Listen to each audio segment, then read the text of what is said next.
And away from the by-election, the federal government has taken its project inspection and citizen engagement drive to Southeast, beginning with Enugu and Ebonyi State. The Minister of Information and National Orientation, Mohammed Idris, led the delegation, assuring that President Bola Tinubu's development court across all regions of the country.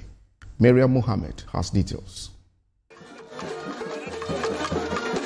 It was a strong show of federal presence as the Minister of Information and National Orientation, Mohammed Idris, arrived in Enugu with a team of top government officials.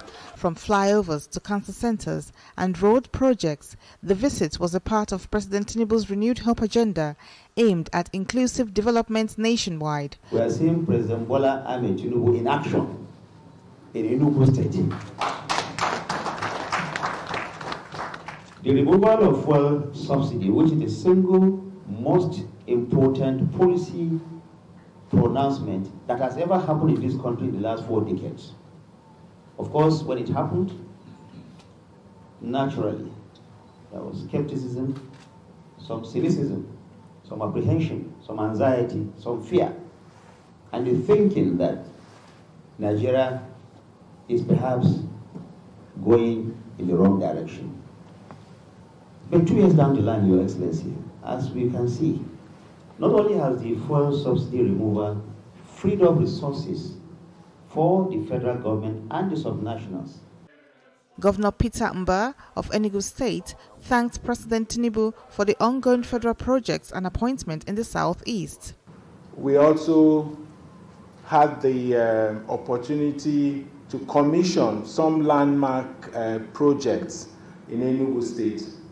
But those projects would not have been possible but for some of the bold initiative and bold decision the President took.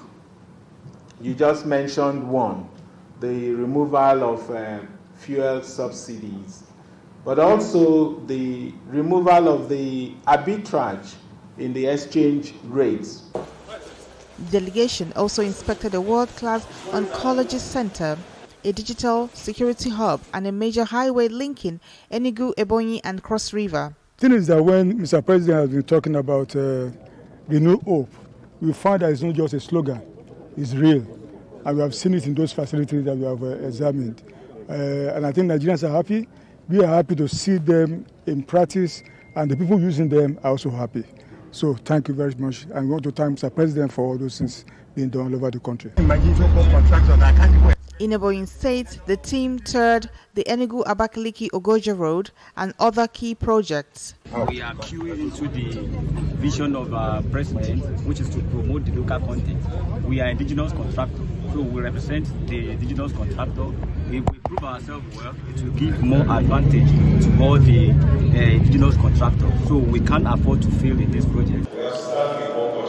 The governor of Ebonyi State called for patience among Nigerians. He also called for stricter regulation of social media to combat fake news. So we need, one, to get our youth involved in practical agriculture.